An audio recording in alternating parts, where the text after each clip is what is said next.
Hello and welcome to Fancy Football. This is AFCON coverage from Fancy Football. We're in match day 4 today, and yesterday some of the big boys came to play.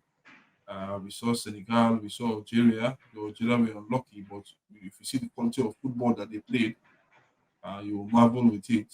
I think those are the two teams to beat for now in this tournament, even despite Algeria drawing. We saw the Indomitable Lions of Cameroon just couldn't hold their own against the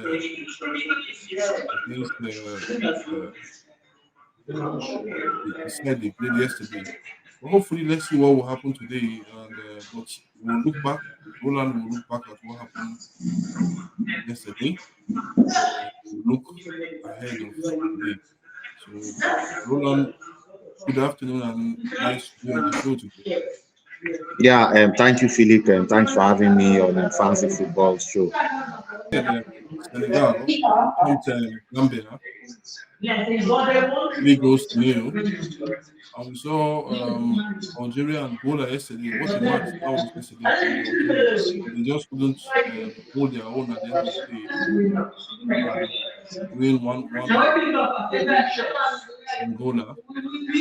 We also saw the Independent Lions of Cameroon, despite the 1 match advantage that they had against the Guineans, they just couldn't finish the Guineans. The match ended 1-1. As I said, the big boys have come to play. So what's your take on what happened yesterday, matches that happened yesterday? Well, yesterday we saw the likes of Senegal showing why they are the number one ranked team in Africa and why they are the defending champions with a 3-0 victory against Gambia yesterday. It was an impressive performance from the Senegalese national team led by coach Aliou Cissé. This is his fourth time of coaching his country or of taking his country to the AFCON Cup of Nations. The three previous time he has won it once. He has been a losing finalist, and of course they finished quarterfinal. Yesterday was their first match in this year's AFCON, and it was a dominant display by the Senegal Lions of Senegal. And for Gambia, they have nothing to be ashamed of. However, they got a red card in that encounter. There is still room for improvement. Of course, they know it was going to be a difficult group for them. It was going to be tough for them. But I think they should be able to pick up, or probably they should start pulling their weights and see what they can do at the end of the day. Then also the game between Cameroon and Guinea. That one ended in a 1-0 draw, and we saw the Guinean captain shown the way out. That was late in the first half, in the 40-something minute.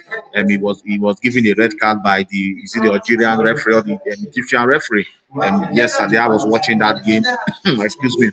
And for Cameroon, you were thinking this was an opportunity, or this was a chance for them to actually win that match. You saw the likes of Ntoko Ekambi pulling their weight, but he didn't get enough chance, or should I say, he didn't get even any sitter to probably convert. And for Cameroonians, I think it was a poor performance from them yesterday. You had expected them to capitalize on that one-man down in courtesy of Guinea, but that wasn't the case. And for Guineans, they held their own. And just after the match, we saw pictures of Andre Onana and Senegalese legend. That's talking about El Hadji Diouf, a two-time African Footballer of the Year, saying the report said El Hadji Diouf was trying to calm down Onana because Onana was angry and that he wasn't part of the squad, that he left Manchester in a private jet to all the way to Abidjan. He met up with the team, but he wasn't even considered by the coach. He wasn't spoken to by the coach. And when I heard that, or when I read that, I'm like, what does this guy? Who is this guy? What does he feel like? What is he feeling like? Onana, what are his achievements? What are his antecedents? That every player that we are called by their country, they've left their club 1 week ago, 5 days ago, 4 days ago. Some even left earlier. But I don't know the kind of agreement the Cameroonian FA had with Manchester United that he has to play in an FA Cup match, like okay, in the Premier League match, sorry, like him playing in that Premier League match was going to stop Spurs from scoring, or him playing in that Premier League match was going to make Manchester United win. But the reverse were not the case. The reverse was the case. He scored. He conceded 2 goals in that encounter. So what is he feeling like? Who is he? I'm pissed off. I'm angry. I don't know why Samuel Eto'o, Roberto Song, and whoever, why would they agree to such and a disrespectful deal with Manchester United? If your Onana is not serious with his national team, he should go back to Manchester United and leave the Cameroonian national team alone. They don't want to be distracted. What are his achievements? Yesterday we saw lists of keepers, the best keepers. He was not there. He was not in that list. Courtois, the likes of Courtois was there. The guy that keeps from Manchester City, Ederson, they are way, even the Liverpool goalkeeper, they are way ahead of him. So, who is he feeling like? What is he feeling like?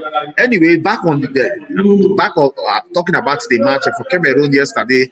I think, like I said, it was a disappointing encounter from them. You expected them to probably win that encounter, to win that match. They had a one-man advantage, but that wasn't the case. They just shared the spoils with Guinea.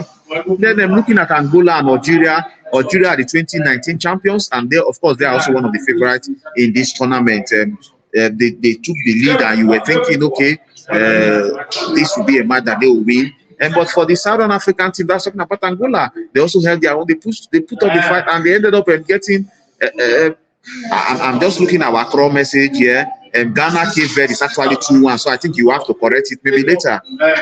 Okay. Go ahead. Yeah, Cape Verde defeated them by 2-1. So then, of course, Algeria, you think because they are one of the favorites, I think they are the third best ranked team in Africa after Senegal and Morocco, and they are also the third favorite to win this tournament. They won the tournament in 2019, but that wasn't the case. Angola actually scoring them also late in the match to get a 1-0 draw. So I think that group now is very open, also sharing the spoils in their first matches, and you want to believe that the match day 2 will be a bit different from what we saw from match day 1.